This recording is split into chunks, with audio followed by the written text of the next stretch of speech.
ಕ್ಷಮಿಸಬೇಕಾಗಿ ದೇವತಾ ಸಾಕ್ಷಿಯಾಗಿ ಪಾಣಿಗ್ರಹಣ ಮಾಡಿದ್ದೇವೆ ನಾವು.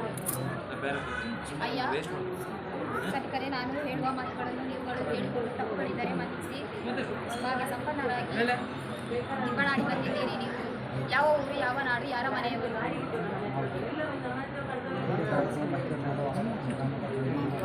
ಮತ್ತು ವರನ ನಾಮಕರಣವೇನು? ವರನ ನಾಮಕರಣವೇನು? ಹಾಗಾದರೆ ನಮ್ಮ ಪದ್ಧತಿಯಂತೆ ವಿಜ್ಞಾಪನೆಗಳನ್ನು ಸ್ವೀಕರಿಸಿಕೊಳ್ಳಿ. ಚಂದ್ರರಾಜನೆಂಬವರನಿಗೆ ಪದ್ಮಾವತಿ ಎಂಬ ಕನ್ನಿಕೆಯನ್ನು ವಧುವರರಾಗಿ ಮಾಡುವುದಾಗಿ ಮೊದಲೇ ಮನದತ್ತ ಮಾಡಿ ಮತ್ತೆ ವಾಗ್ದಾತ ಮಾಡುವಂತೆ ಆಯಿತಲ್ಲವೋ? ಆ ವಾಗ್ದಾತದ ಮೇರೆಗೆ ನಾವು ಸಮಸ್ತರು ಕೂಡಿ ಆಕಾಶದಷ್ಟು ದೊಡ್ಡ ಚಪ್ಪರವನ್ನು ಹಾಕಿ ಭೂಮಿಯಷ್ಟು ದೊಡ್ಡ ಹಸೆಯನ್ನು ಬರೆದು ರತ್ನ ಖಚಿತವಾದ ಮಂಟಪದ ಅಡಿಯಲ್ಲಿ ಸಮಸ್ತ ಬಂಧುಗಳಾದವರ ಕ್ಷಮಾಕ್ಷಮದಲ್ಲಿ ಅಗ್ನಿಸಾಕ್ಷಿಯಾಗಿ ನಮ್ಮ ಕನ್ಯಾರತ್ನವನ್ನು ನಿಮಗೆ ದಾರಿ ಎರೆದುಕೊಟ್ಟಿದ್ದೇವೆ ಅಷ್ಟೇ. ಹಾಗಾದರೆ ನಿನ್ನೆಯ ದಿನ ಅನೇಕ ತಪ್ಪು ನೆಪ್ಪುಗಳು ಕಂಡು ಬಂದಿದ್ದಲ್ಲಿ ಕ್ಷಮೆ ಇರಲಿ. ಅಯ್ಯ, ನಮ್ಮ ಕನ್ಯೆಯು ಹಾಲನ್ನವನ್ನು ಊಟ ಮಾಡಿಕೊಂಡು ಮಂಚದ ಹಾಸಿಗೆಯಲ್ಲಿ ಮಲಗಿ ತನ್ನ ಶರೀರವನ್ನು ಯಾವಾಗಲೂ ಅಲಂಕರಿಸಿಕೊಂಡು ಸುಖ ಸಂಪನ್ನರಾಗಿ ಮೆರೆಯುತ್ತಿದ್ದಳು.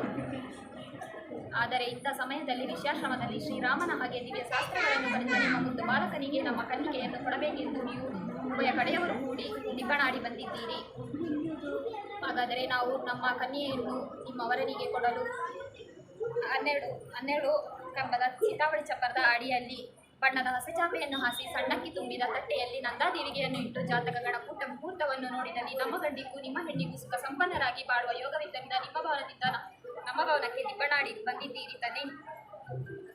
ಅಯ್ಯ, ನಮ್ಮ ಕನ್ಯೆಯ ನೆತ್ತಿ ಎಣ್ಣೆ ಆರಲಿಲ್ಲ, ಅಂಗೈಗೆರೆ ಮಾಜಲಿಲ್ಲ, ಅಂಗಾಲಿಗೆ ಧೂಳು ಸೋಕಲಿಲ್ಲ. ಮೃದುವಾದ ಬಾಲ್ಯಾವಸ್ಥೆಯಿಂದ ಆಟಪಾಠಗಳಿಂದ ಅಮ್ಮನ ಮನಸ್ಸಿನ ಸಂತೋಷಗಳಿಸಿಕೊಂಡು ಸುಖ ಸಂಪನ್ನರಾಗಿ ಬಾಳುತ್ತಿದ್ದ ನಮ್ಮ ಮುದ್ದು ಬಾಲಕಿಯನ್ನು ಯಾವ ರೀತಿ ಸಾಕೋರಯ್ಯ?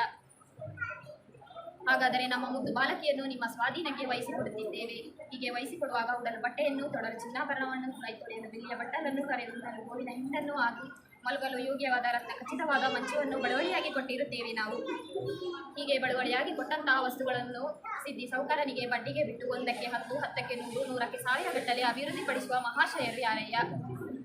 ಹಾಗಾದರೆ ನಮ್ಮ ಮುದ್ದು ಬಾಲಕಿಗೆ ಅತ್ತೆಯವರ ಮನಗುಣಗಳ ಬಗ್ಗೆ ಅರಿಯಳು, ಅತ್ತೆ ಅಕ್ಷಯರ ಅಡಿಗೆ ಕೆಲಸದ ಬಗ್ಗೆ ತಿಳಿಯಳು, ಭಾವ ಮೈದುನರ ಹಂಗಿಗೆ ಒಳಪಟ್ಟವಳಲ್ಲ.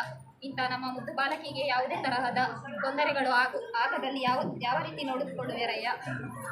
ಹಾಗಾದರೆ ಈ ನವದಂಪತಿಗಳು ಸ್ವಾಮಿ ವೆಂಕಟರಮಣ ಕಟಾಕ್ಷದಿಂದಲೂ ತಾಯಿ ಭೂತಪ್ಪ ಕಾವೇರಮ್ಮನ ಆಶೀರ್ವಾದದಿಂದಲೂ ಪುತ್ರ ಬಹುಪುತ್ರ ವಂಶಾಭಿವೃದ್ಧಿಯಾಗಿ ಬಾಳಲಿ.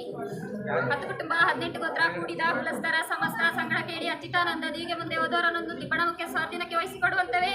10 ಕುಟುಂಬ 18 ಗೋತ್ರ ಕೂಡಿದ ಕುಲಸ್ಥರ ಸಮಸ್ತ ಸಂಗಡ ಕೇಳಿ ಅಚ್ಯುತಾನಂದ ದಿವಿಗೆ ಮುಂದೆ ಹೋದವರನ್ನು ದಿಬ್ಬಣಕ್ಕೆ ಸ್ವಾಧೀನಕ್ಕೆ ವಹಿಸಿಕೊಡುವಂತವೇ. 10 ಕುಟುಂಬ 18 ಗೋತ್ರ ಕೂಡಿದ ಕುಲಸ್ಥರ ಸಮಸ್ತ ಸಂಗಡ ಕೇಳಿ ಅಚ್ಯುತಾನಂದ ದೇವಿಗೆ ಮುಂದೆ ವಧುವರರನ್ನು ದಿಬ್ಬಣದ ಮುಖ್ಯಸ್ಥರ ಸ್ವಾಧೀನಕ್ಕೆ ವಹಿಸಿಕೊಡುವಂತವೇ.